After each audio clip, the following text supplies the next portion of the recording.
Kak Gustina, kenapa akhir-akhir ini sering murung, sering banyak diamnya? Ada masalah apa sih sebenarnya?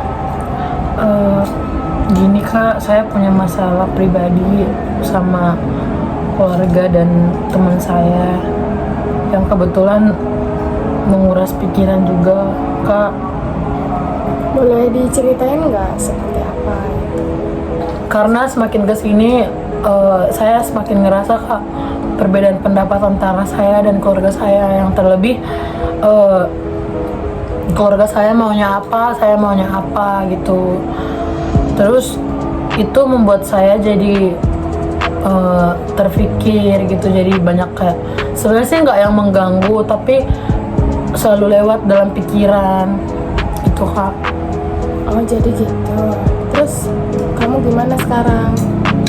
Ya yang aku rasain sekarang sih kak, jadi kayak aku tuh ngerasa sendiri gitu, padahal mungkin banyak teman-temanku, ada juga keluarga aku, tapi aku ngerasa aku tuh sendiri karena dikacaukan oleh pikiranku sendiri kak. Jadi pengaruh yang kamu rasakan apa untuk sekarang ini? Jadi itu kayak berpengaruh ke tentang pribadi aku gitu loh kak.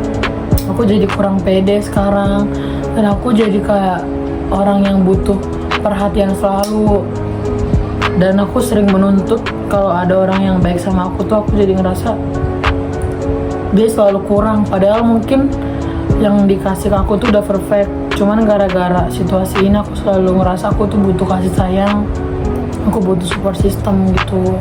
Dan aku juga jadi kurang pede, aku kurang percaya diri akan apa yang aku punya. Aku sering takut, aku sering ngerasa pusing, padahal aku sadar gitu kalau aku tuh emang, kalau masalah aku tuh mungkin nggak sebanyak itu gitu, cuman karena aku selalu memikirkannya aku jadi kayak bukan depresi sih, cuman lebih ke pengen diem gitu. Jadi aku jadi kurang berorganisasi ke orang-orang gitu kan.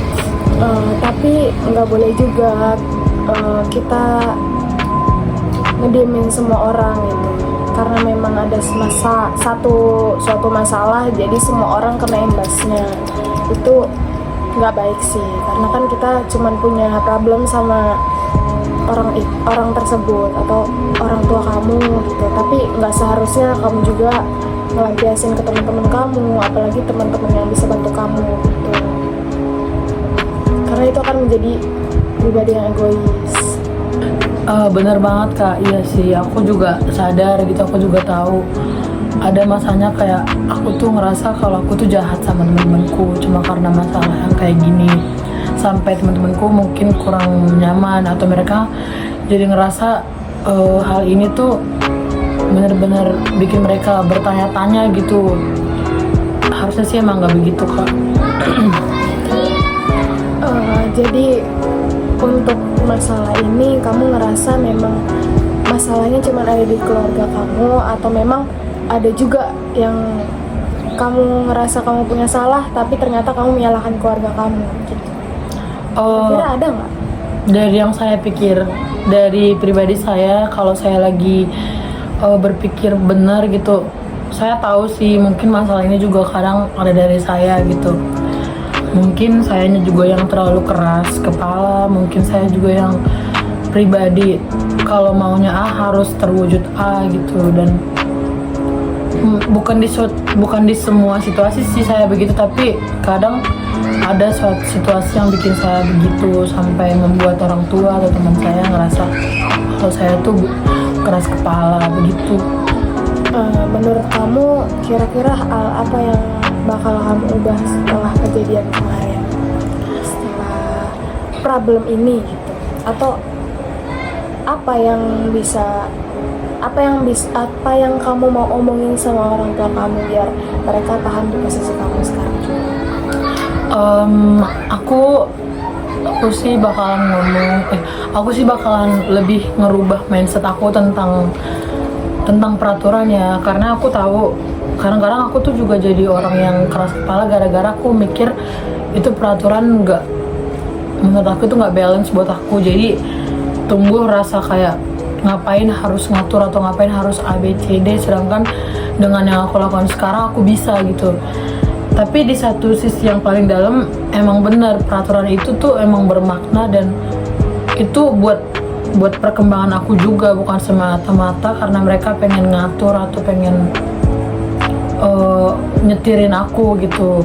Tapi jujur saja emang aku juga nggak bisa bilang semua ini kesalahan dari orang tua atau dari aku. Intinya sih aku akan belajar lebih mengkontrol emosi, terus aku akan lebih bijak dalam perkataan yang nggak menyakitkan hati orang tuaku ketika aku kurang setuju sama pendapat mereka, dan aku akan jadi anak yang turut dan nurut ketika hal itu.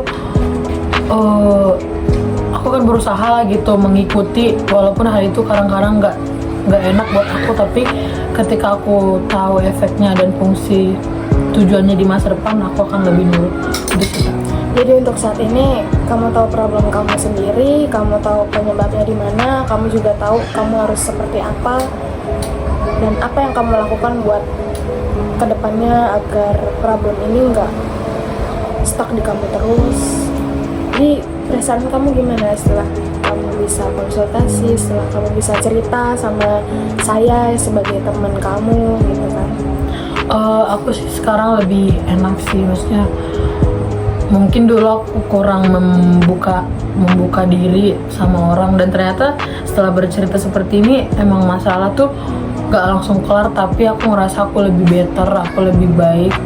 Dan bukan hanya hal itu, aku juga ngerasa ketika aku bercerita ke temen aku, ke orang, ternyata secara tidak langsung aku sedang apa sih namanya ya, kayak melakukan pengobatan terapi yang mungkin gak harus dapat dari dokter gitu.